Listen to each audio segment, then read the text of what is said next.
មានអីស៊ីទេជីវិតអ្នកក្រ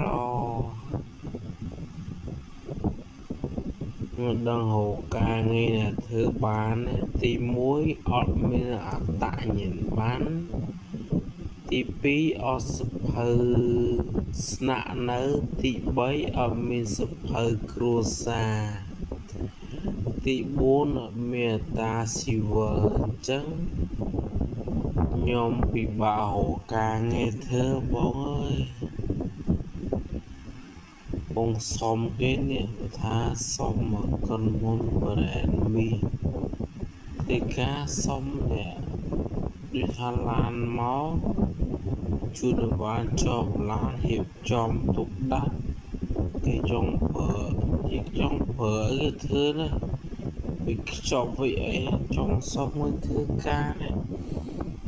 ហើយចង់បានម៉ូតូថ្មីជិះមួយ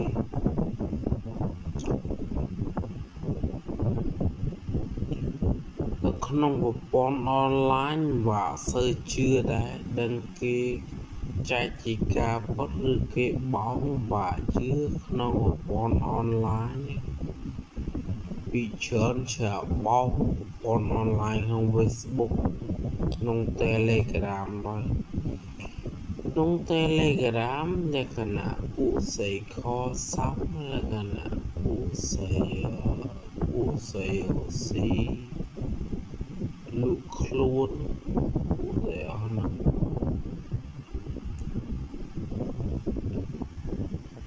បាច់អើយបើសិនណាស្រឡាញ់គេ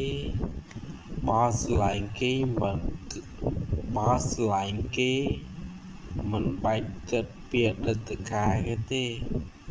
យកទៅកុំខ្វល់តែសម័យនេះបើយើងគ្មានលុយយើងអត់ចំណេះយើងអាក្រក់យើងអត់មានតំណុំអត់មានឡានទៅលើហៃសូគ្មានស្រីណាមកស្រឡាញ់យើងមើលយើងទេសម័យនេះជឿខ្ញុំទៅគ្មានណាមកស្រឡាញ់យើងទេ